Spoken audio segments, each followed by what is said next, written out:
Players were able to stand in that corner of Old Trafford and celebrate a win under big pressure, and by the end quite a downpour of rain. Have you just delivered a huge result, Kai? Yeah, very important. I think to play here is always tough, we all know that, and I think we prepared the game very well. I think we hadn't got our best game, but at the end we needed that 3 points, and we have it now, so we can be very happy with that. Yeah, Leandro, especially when you need to win, does it really feel like you're suffering by the end, hanging on to that one goal? Yeah, we had only one job today, and it's winning. Maybe it wasn't the prettiest one, but I think we stuck together, we defended well, and yeah, at the end is a good win for us, and we did what we had to do. How slow did that clock go second half?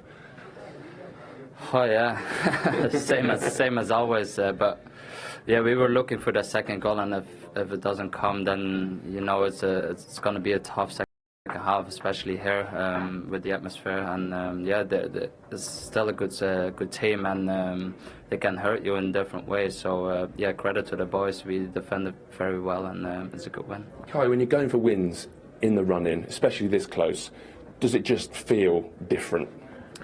I think it feels nice, you know, to go in every game, and I think we have to win. We have to win every single game because City are always keeping the pressure as well, and it's just so nice. I said that before. It's so nice to be in that race, and every week you have to play at your best and have to win games, and then when you do it, it even feels better.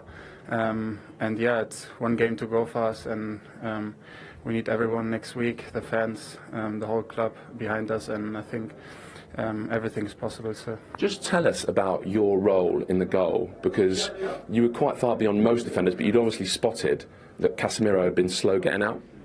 Yeah, I looked to my right and I saw him still on the 5-yard line, or yeah. Oh, well, 6-yard line, do you mean? Yeah. 6-yard line, and I called Ben, and he saw me straight away. So yeah, then I think it was a 1v1 situation, and this guy scored, so can be very happy. He certainly did. I don't know if you're aware, but you really could have made yourself and Arsenal great with that. Sylvain Wiltord scored a big goal here that helped Arsenal to the title. So did Marc Overmars. And when we look back at this season, who knows? They might just be talking about Leandro Trossard. Yeah, that's nice, but obviously there's only one objective, and that's try to win the league. Like I said, we have done our job today. We'll be up to the last game, and that's all we were aiming for, and it will be a nice week now, and then a great game next week, and hopefully we can celebrate something. Is it really going to be a nice week watching City, especially Tuesday night? Yeah, you never know. Could be. So yeah, we can only hope, and we have done our job, and that's the only thing we could have done. So we just need to enjoy this and have a look forward to next week. And lastly, you, Kai, ready for a bit of Tottenham supporting on Tuesday evening? I'm going to be the biggest fan of Tottenham ever, I think. We're all going to be, so let's hope for the best. Good luck, guys. Thank you. Thank you. We'll play to both of you. Opportunities against a somehow nervous Arsenal team, but Man United weren't taken advantage of. And I mean, you have to really hand it to Arsenal. You go away from home, such a difficult game, not playing well, and still winning, and that is how you keep yourself in contention, and they've done that today. It's very impressive how they've done that so many times throughout the course of a season where you have to win ugly. You have to win ugly, where things are not going your way, it's not playing the way that you're supposed to play, and they came out of this with a 1-0 win today, not playing well, and in a way winning ugly, and as I say, that this is how you keep yourself up there. First time Arsenal have ever won 27 Premier League games in a season, and it still might not be enough. They're going to have to win a 28th, that is for sure, but it does go to the final day of the season. They are back on top of the table. They are a point clear of City, who, as we know, have 2 to play. Starting with Spurs away on Tuesday. Spurs will know by the end of Monday whether they can still finish in the top 4. Then it's West Ham at home for the champions. Arsenal back at the Emirates against Everton. Arsenal fans now, of course, will look towards Tuesday's game at Spurs, which is Spurs-Manchester City. If that was to end in a draw or, of course, a defeat, it would be Arsenal still on top of the league. Just a word on their mentality today. To play after City have played twice, know they have to win and deliver a result like that. I think their mentality has been very good all season. I thought the biggest test came with Bayern Munich and then Villa. those 2 games. And then since then, it's just been, I think they've been fantastic, the way they've responded. I think when you're going for a title and City are involved, you probably have to be perfect, and you can nitpick and go back to the West Ham and go back to the Fulham, and you'll probably go to Villa as well, as results you can't really do or have when you're trying to chase City down. And we saw how Liverpool had to be perfect, literally perfect, to win it. And that's the pressure that's on from City, because they're so good. They're so good, this team, I don't think they could do anymore. Isn't that brilliant? That wasn't a standard answer, was it?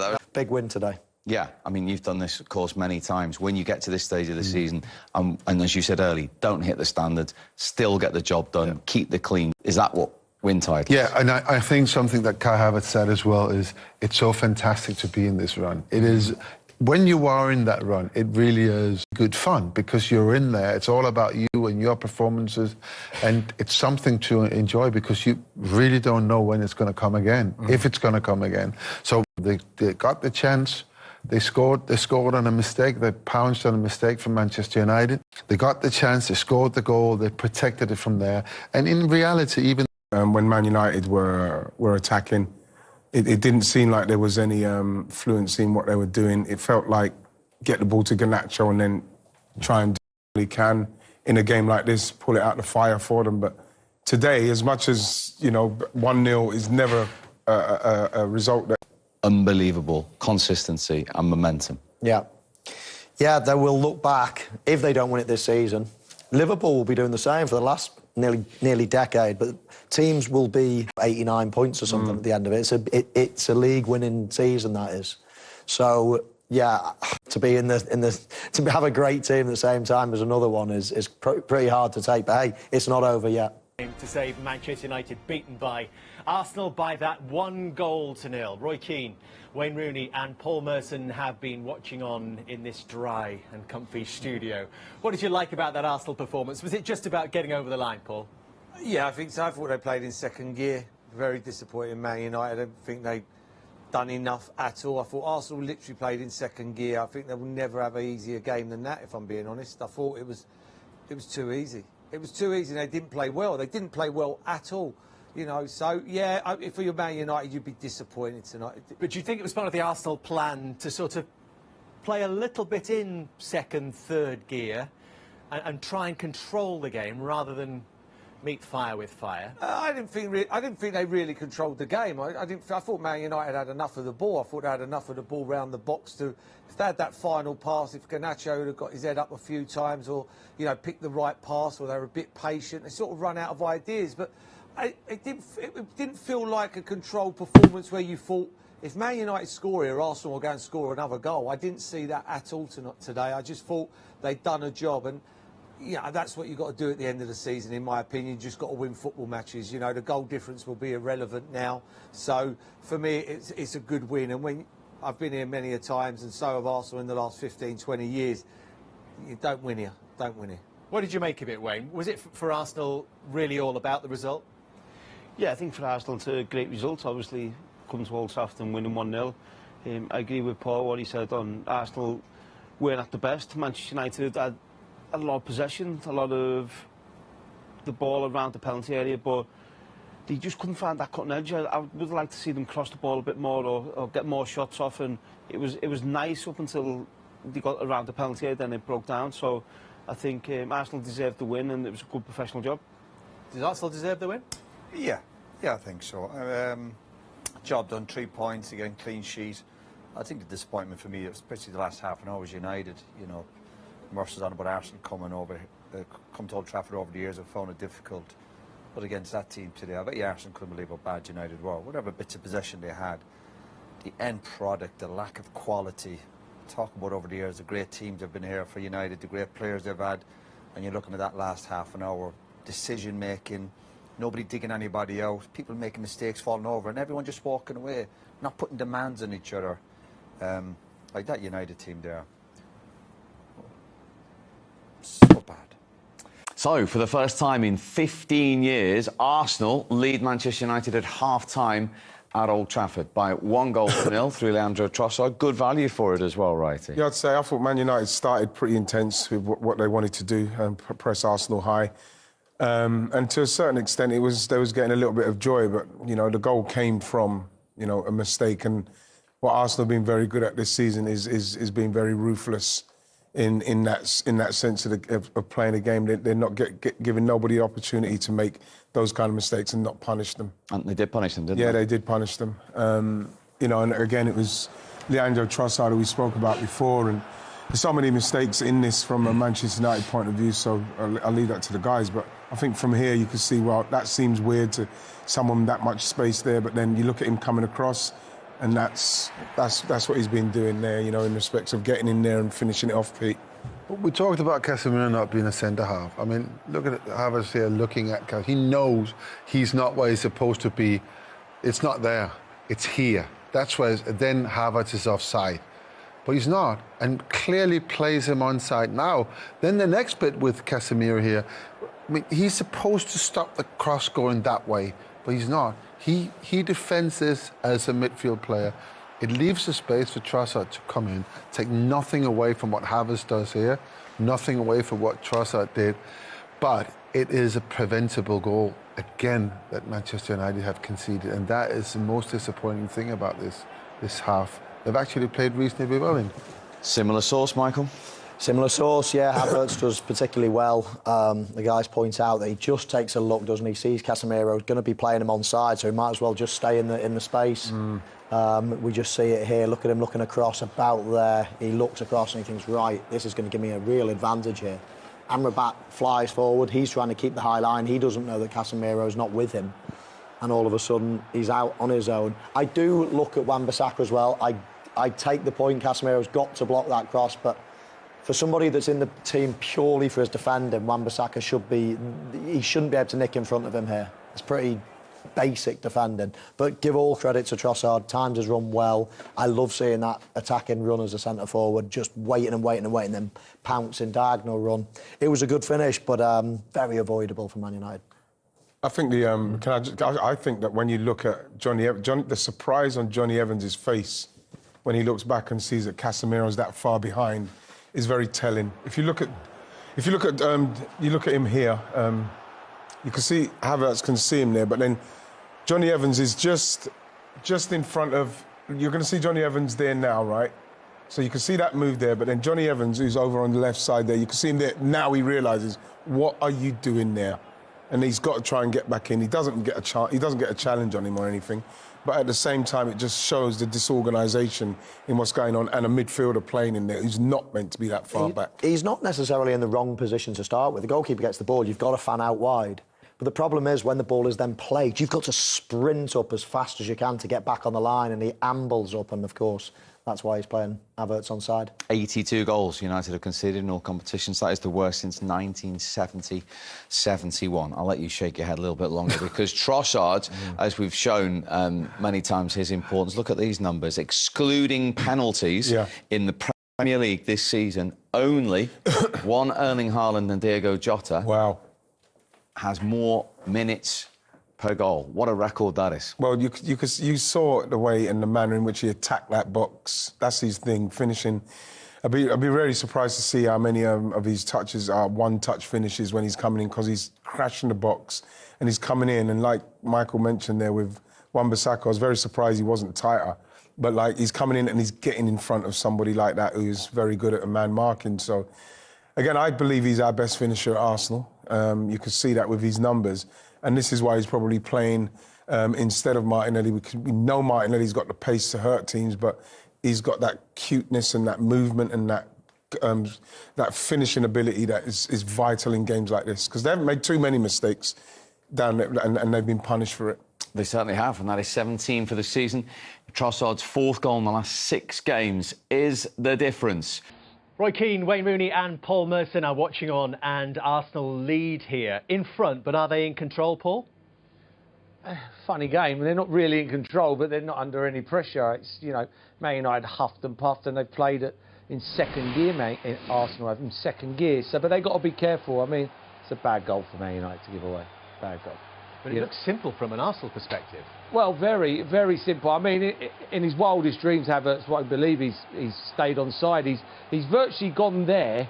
So, you know, I mean, here and it's a great bit of play by him, great run by Trossard. But Havertz is, in the end, he goes out there.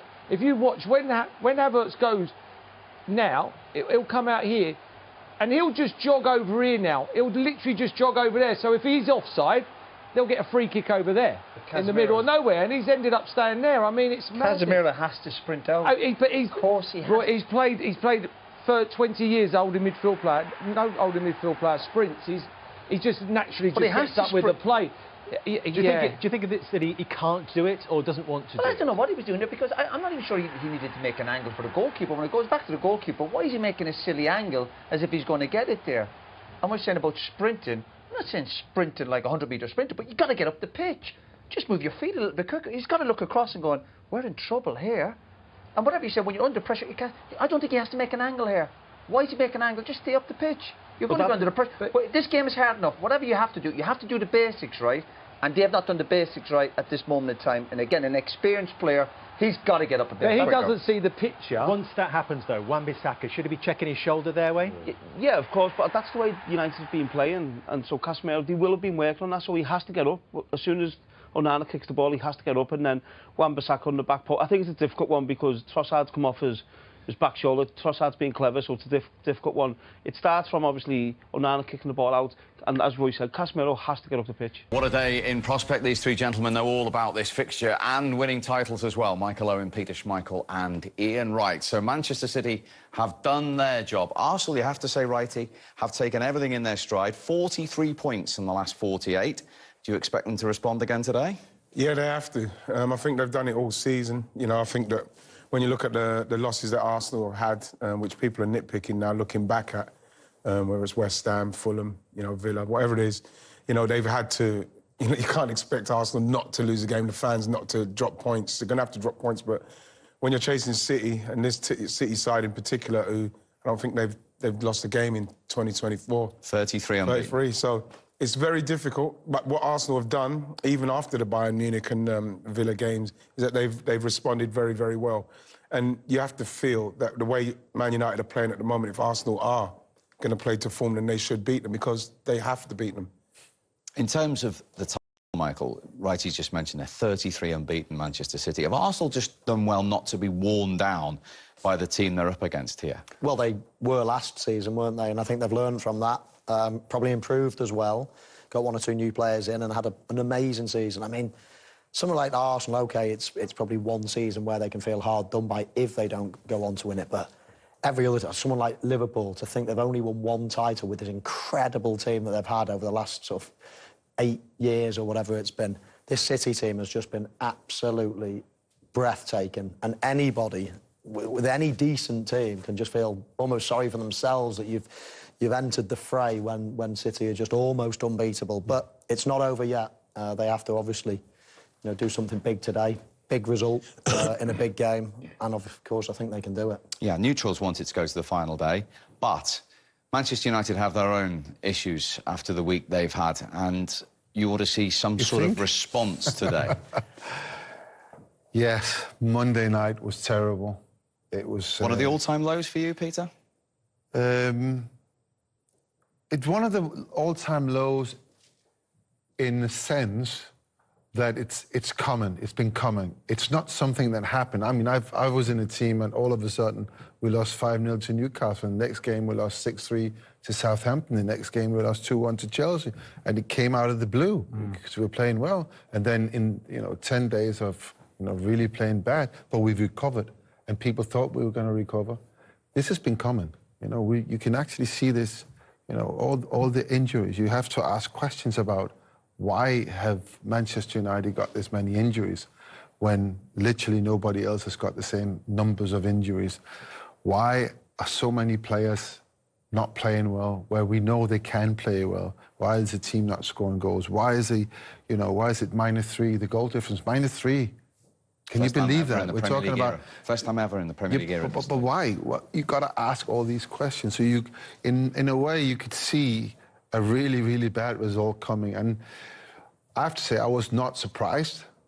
I was very, very sad on Monday night. It was really a difficult game, a hard game to sit through. And you know, we're going to talk about it a little bit later and more into details, but just the lack of effort. Just a simple thing in football, the lack of effort. Trying, running lost courses. All of that's gone. They look tired, they look worn out. And of all games, they've got Arsenal today. And there's a responsibility to the rest of the Premier League and to the brand of the Premier League for Man United to go out and compete. You know, really compete and not let Arsenal get an easy win.